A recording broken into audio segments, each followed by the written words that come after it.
This video is to show you how to create assignments. As I showed you before, you can create your assignments on the left side, or you can just add them to your courses. In this module, I'm going to add the assignment here.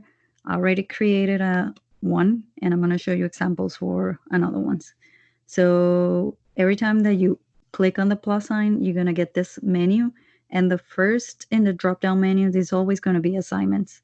Like I said, you can create a new assignment where if you click new, you will have to type the title, or you can just use any other assignment that you already have there. For this one, I'm going to use one that I already have there that it's called Area 2. It's going to be an assignment for math. So what you do once you create and put your title, you know that you will have to edit. So you click on the link for your assignment. That way you can start editing and creating. So once you get to the page, as you can see, I already did this one, but I'm going to edit a little bit the information. So click on the edit button and it will open the computer and the menu. So as you can see, again, you will put some directions for your students so that way they know what they need to do. An assignment is usually a quick review of what you're teaching in your classroom too. So it will be activities, it could be also your homeworks, or it could be your morning work too. So those are, you can take grades on this ones. So the assignments are basically grades that you can take. So like I said, you will put the information and the directions for your students. On this one, I just put that they need to watch a video before they can even solve the problem. And I embedded a video. So you can see this video, it's from Khan Academy. And Khan Academy is the one that have the little leaf over here. So if you click there, it will open up a menu where you can embed videos. After they watch the video, I want the students to now look at the problem that I put down, and I want them to solve it on paper, make sure that they show their pictures, their operations, that they write the steps that they're using to solve the problem, and then after they have their answers, they will take a picture and upload the picture. So there are many ways that you can ask your students to send to you their assignments.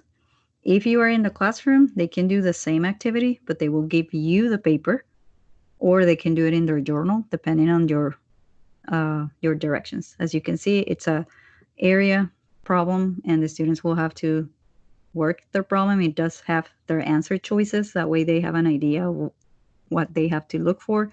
So the most important part where you're creating your assignments, it will be the bottom. The teachers, when they're creating, you can decide what do you want to do with this assignment. So you can put points to the assignments. You can see right now it has a 0, but if I want to take this as a grade, and maybe I will give them only 50 points, I will say this will be a grade. I want them on the assignment group. It's an assignment. You can display the grade as percentage or complete or incomplete if they did or no. Like I said, mine, I put points, so I'm going to put it this. I can check here that this doesn't count for the final grade, but you can count it too. The most important one is the submission type. If you go to the drop down menu, as you can see, no submission. If you have no submission, it's because they're there in the classroom with you. Or you can put it on paper, and on paper means that you will receive the paper too. But since they're working online and we're creating this because we know we might have to be out of the classroom too, when you click online, it gives you many options what you want. It could be a text entry where the students will type their answers.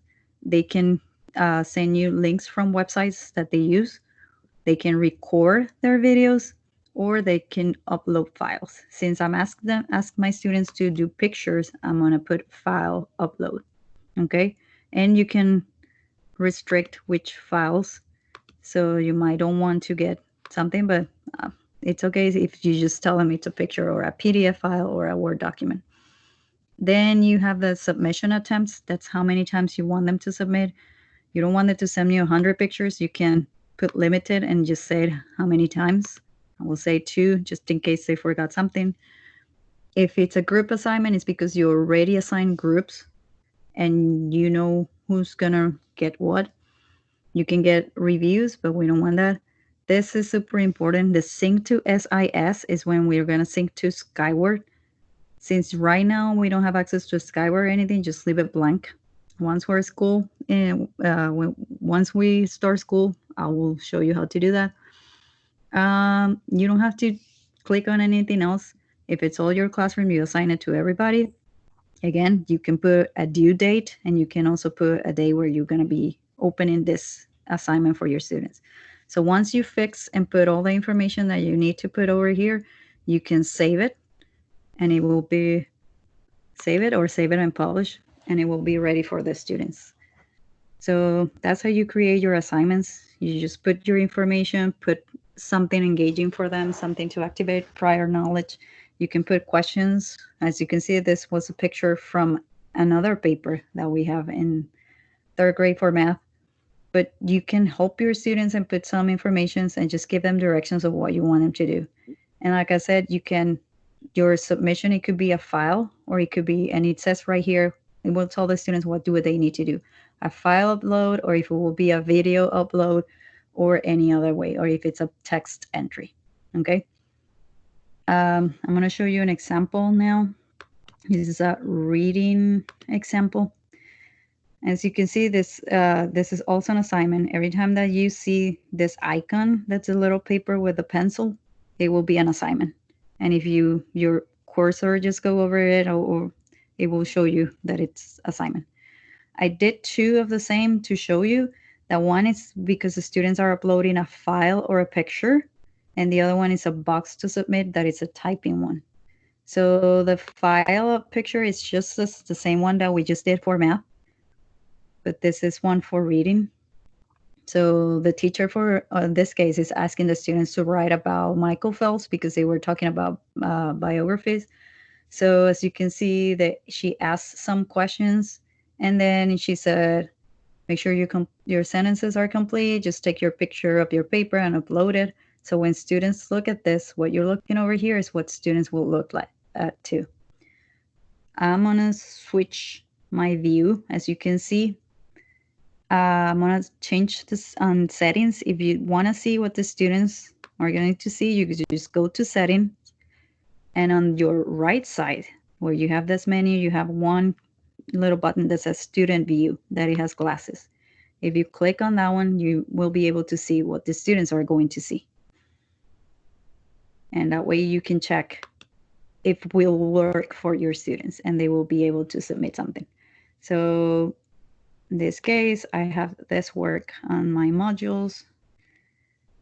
We were right here. So students, when they log in, they just look this. And as you can see, you will need to show this to your students too. So this is the activity, that it's an assignment. They will know because it will say right here on the top. They have the orange button. So once your students are here, they do their paper, they have to submit, they just click over here, and it will open under those directions the way that they can choose their file and upload their file. Okay, and once they upload their file, they will be able to submit. The other option, and I'm just going to click next. And yes, I have to leave this. Okay. The other option that they have, it's a box. That's basically that they type the information. In this case, the teacher just gave them the directions just as before, but then it says use the box provided to answer, to type your answers. And when you finish writing your paper, submit it to be graded. As you can see, this example has a rubric. So you can add rubrics to your works and to your assignments too. Canvas already have some rubrics made for you that you can just tweak and change, or you can create your own ones, but that will be another video.